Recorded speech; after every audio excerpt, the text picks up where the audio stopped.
Antes de iniciar el podcast de hoy, te invitamos a suscribirte a nuestro canal de YouTube para estar bien informado. youtube.com/artículo 66 NICA. Suscríbete y activa todas las notificaciones.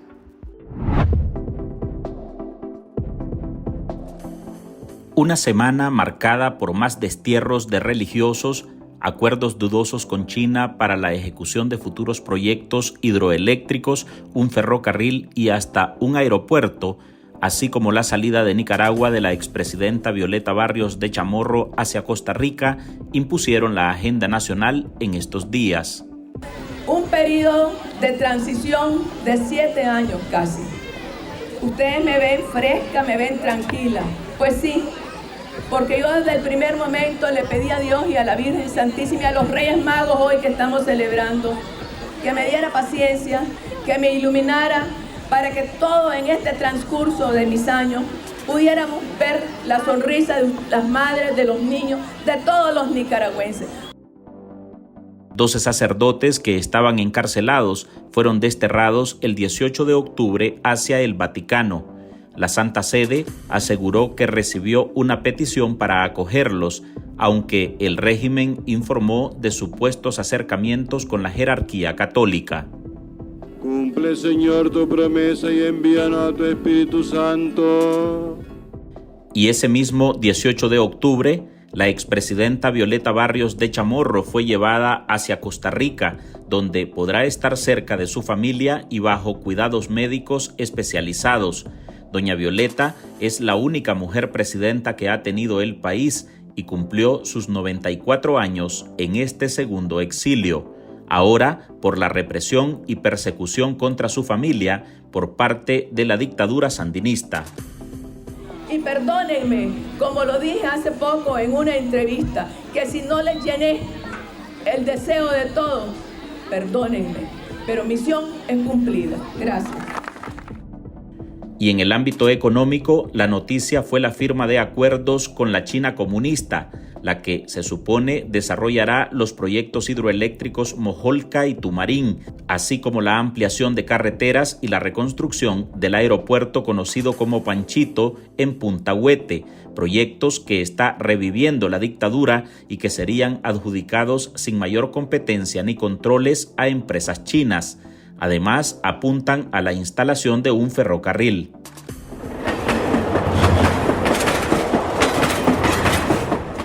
Pero, a como es costumbre con la administración Ortega Murillo, se guarda como secreto de Estado de dónde saldrá el financiamiento multimillonario o en calidad de qué serán los préstamos o acuerdos con el gigante asiático, con quien el caudillo sandinista retomó relaciones en diciembre de 2021, tras romper vínculos con Taiwán, país al que sangró por más de 15 años y que tras la ruptura hasta le arrebató su embajada para entregársela a China.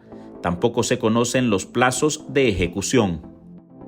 Vamos a firmar memorándum para los estudios, diseños y construcción de un ferrocarril Managua-Masaya-Granada, así como formulación, también vamos a formular el plan maestro ferroviario Managua-Corinto-Bluefield. Hola, soy Álvaro Navarro y hoy en el podcast Ahora de Artículo 66 le presentamos: Régimen de Nicaragua promete megaproyectos bajo la cooperación de China. No da montos ni plazos. Marlis Balmaceda nos trae las reacciones a estos 3 temas que generaron mayor expectativa tanto a nivel nacional como mundial y que además siguen reflejando la deriva autoritaria de los Ortega Murillo, un régimen que funciona a sus anchas bajo esquemas oscuros, sin control ni transparencia, en un país apabullado por el miedo y la represión.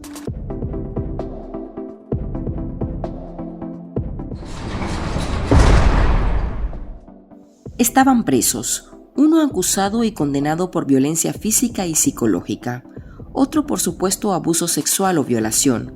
A unos los señalaban por traición a la patria y a la mayoría los tenían detenidos sin ninguna acusación y sin informar los motivos de su encierro.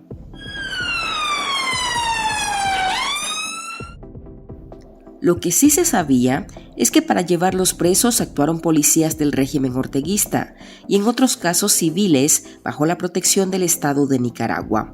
A esos sacerdotes los espiaban, sus homilías eran grabadas, sus fieles se encontraban bajo vigilancia permanente y estaban en la mira de los Ortega Murillo. Es un estado de persecución total, cerco, amenazas y asedio contra la Iglesia Católica. Sin sacerdotes, un pueblo espiritualmente está muerto.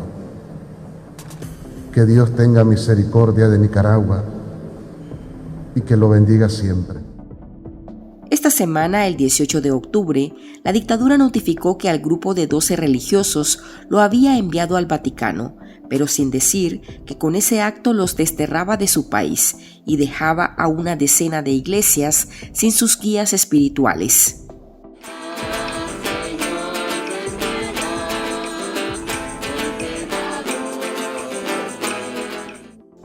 Otra lectura con esta expulsión desde la óptica de opositores nicaragüenses. Ortega dejó en evidencia que su justicia es un completo teatro. Deja en evidencia que a los sacerdotes los tenía presos por considerarlos peligrosos para su proyecto represivo y no por los supuestos delitos que les imputaban. Así lo indica el ex embajador por Managua ante la Organización de Estados Americanos, Arturo Macfield, quien compartió sus impresiones desde Estados Unidos, donde vive exiliado tras desertar de la representación diplomática que hacía para Nicaragua. La dictadura de Nicaragua nuevamente vuelve a quedar desnuda, porque estos 12 sacerdotes habían sido señalados por diversos delitos,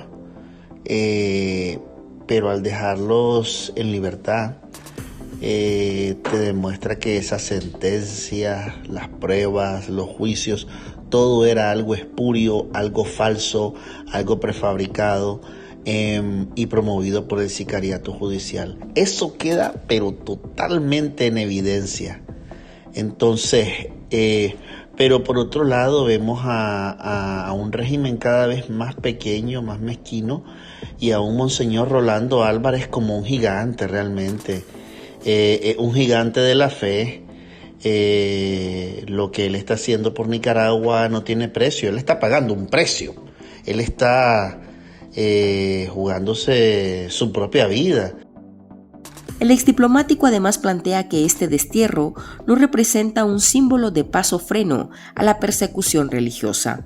Para él, la continuidad del obispo Rolando Álvarez en la cárcel es el reflejo vivo de que la dictadura sigue una dinámica en la que deshacerse de sus críticos es su misión, al igual que continuar pisoteando la constitución política que establece la libertad de culto. Esto no significa que termina la persecución religiosa, porque recordemos que esto es una puerta giratoria. Salen 12 y van a entrar otros 12, 15, 20 más. Sin embargo, como te digo, queda desnudo el régimen, desnudo y avergonzado ante sus propios seguidores, porque se cae el muro de mentiras que habían levantado. Entonces, esos tres elementos para mí, las mentiras del régimen, la grandeza de Monseñor Rolando Álvarez y la continuación de la persecución religiosa. Eso no para, eso continúa. Y la prueba está en que Monseñor Rolando Álvarez no puede estar en Nicaragua predicando el Evangelio y ejerciendo su libertad religiosa, porque es la cárcel o el destierro. Entonces eso te demuestra que la persecución religiosa sigue viva en Nicaragua. A la fecha, 18 sacerdotes han sido desterrados de Nicaragua, más de 70 forzados al exilio y casi a una veintena les fue arrebatada su nacionalidad, entre ellos los obispos Silvio Báez y Rolando Álvarez, este último aún en la prisión y bajo aislamiento. Para eso yo tengo una infinidad de cosas que no las quiero decir. Es el gobierno, el sistema en que estamos viviendo del general Somoza, y todos los que están en el gobierno son corruptos. Esta semana se registró un hecho que revela el drama que vive Nicaragua y la crueldad con la que opera la dictadura sandinista. la expresidenta Violeta Barrios de Chamorro tuvo que salir hacia Costa Rica pese a sus 94 años y la condición de extrema fragilidad en la que se encuentra su salud.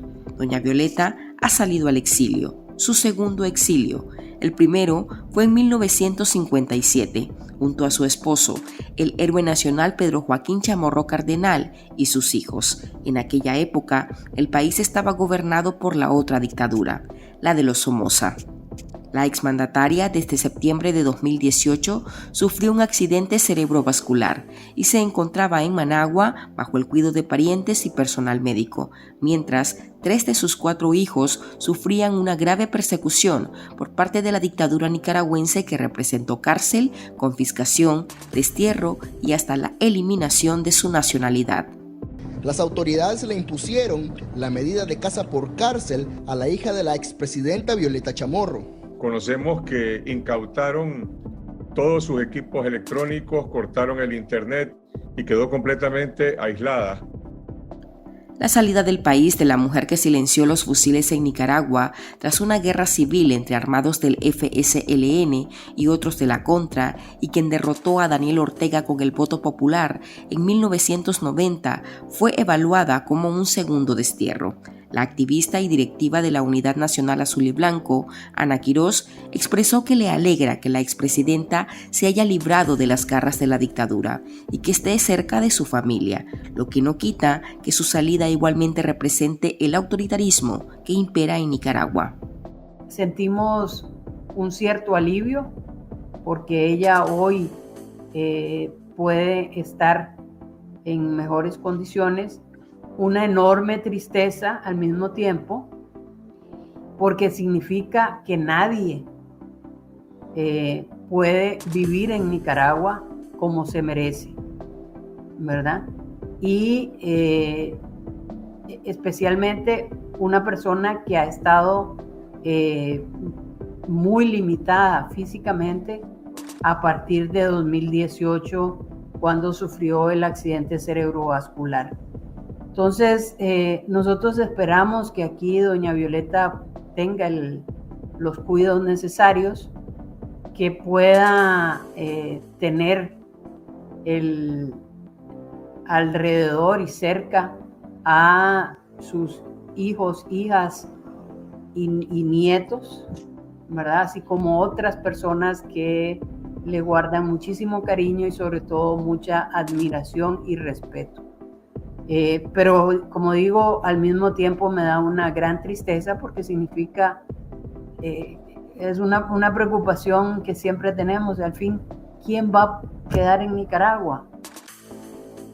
En el comunicado, los familiares de la viuda de Pedro Joaquín Chamorro Cardenal mencionaron que la salida de la expresidenta se dio sin ningún inconveniente.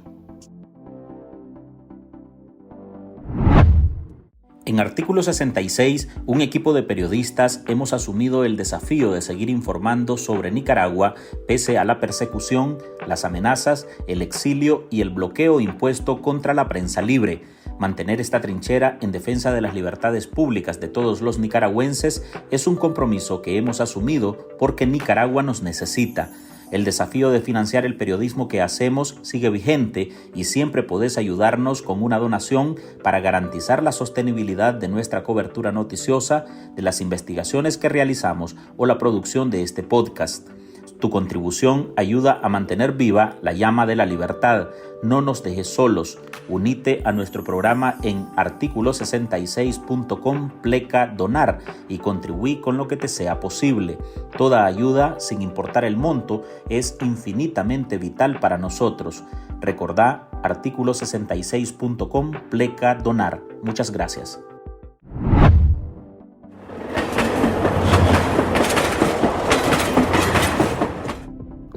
La dictadura arrancó esta semana anunciando que en el marco del tercer foro de la Franja y la Ruta celebrado en China, la delegación de su régimen firmó varios acuerdos de cooperación que incluyen algunos megaproyectos que ya habían caído en el olvido.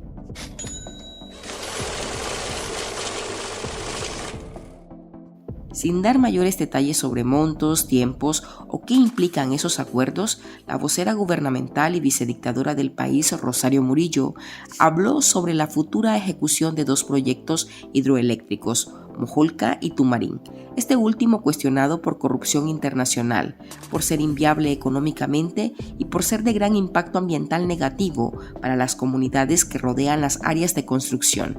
También acuerdo marco para el proyecto de carretera litoral costanera fase 2 con la empresa estatal china CSCS y el memorándum para los proyectos hidroeléctricos Mojolca y Tumarín con la empresa estatal china Huadian Overseas Investment. La hidroeléctrica Tumarín, anunciada en 2008 por el régimen de Ortega, fue uno de esos megaproyectos que solo quedó en palabra y papel, al igual que el Gran Canal Interoceánico por Nicaragua, que según el programa oficial ya debería haber finalizado. Tumarín generaría 5.000 empleos directos durante su construcción y proporcionaría 253 megavatios al sistema eléctrico nacional, que representan el 25% de la electricidad que se consume en el país. Ahora con China, el tiempo dirá si prospera. Muchos acuerdos, muchas propuestas y, Dios mediante, todas estas propuestas van convirtiéndose en proyectos planificados para los próximos meses, para el año próximo tener ya en desarrollo cada uno de ellos. Estos proyectos, según el economista Juan Sebastián Chamorro, al igual que la promesa de un aeropuerto o un ferrocarril, serían un éxito para Nicaragua si se concretaran, pero con Ortega y Murillo a la cabeza junto a su aliado, todo es dudoso. Lo único certero es que habrá corrupción, obscuridad, poca fiscalización y ventajas para quienes estén en el anillo del poder sandinista. Un proyecto de esta naturaleza está a varios años de poderse materializar en caso de que efectivamente sea cierto. Los estudios de factibilidad y sobre todo los diseños de una obra de esta magnitud podrían tomar varios años. La ruta la ruta ferroviaria, particularmente la de Corinto a Managua, es bastante larga y aunque podrían utilizar las antiguas tierras y el derecho de vía del ferrocarril, ahora ya se sabe que ahí vive mucha gente, entonces tendrían que buscar otra ruta alternativa. En todo caso, cualquiera que fuera la ruta, tienen que hacer los diseños topográficos, los estudios de suelo, los puentes, las estaciones, las paradas, etcétera, etcétera, el puente de Paso Caballo. Es decir, aquí estamos hablando de una obra bastante significativa. Aunque la mayor interrogante del también excarcelado político es si no quedarán más como sueños de opio o si los beneficios reales se concentrarían para China. Esto es un sueño más. Veremos en qué termina. La firma de un memorándum puede ser el inicio, puede no ser, puede ser más que todo una cuestión política. Lo que sí es que esto no es traer buses, esto es algo muchísimo más complicado que traer buses chinos. Esto requiere pues, una obra de infraestructura que podría estar valorado en centenares de millones de dólares. Habría que ver si los chinos, con todos sus problemas económicos y con una tendencia a ir invirtiendo cada vez menos en el exterior, producto de sus propios problemas internos, estarían dispuestos a realizar estas inversiones, estas envergaduras con rendimientos que para China no serían tan atractivos, ya que siempre estamos hablando pues, de una economía pequeña, relacionada en relación a la China, pero habría que ver. Como decíamos, Tumarín es un viejo proyecto que había quedado engavetado. En sus inicios su costo se estimó en unos 1.100 millones de dólares, de los cuales se invirtieron hasta antes de su cierre unos 70 millones provenientes del Banco Nacional de Desarrollo de Brasil y del Banco Centroamericano de Integración Económica. China tiene menos de 2 años de haber restablecido relaciones con Nicaragua, 2 países bajo dictaduras similares, y hasta ahora todo es promesas de fantasías y pocos resultados. La verdad la dirá el tiempo. Hasta aquí llegamos con esta edición de nuestro podcast Ahora de este viernes. Recuerde que usted puede sumarse a este programa a través de nuestra línea de donaciones para que podamos seguir ejerciendo el periodismo libre y defendiendo las libertades públicas.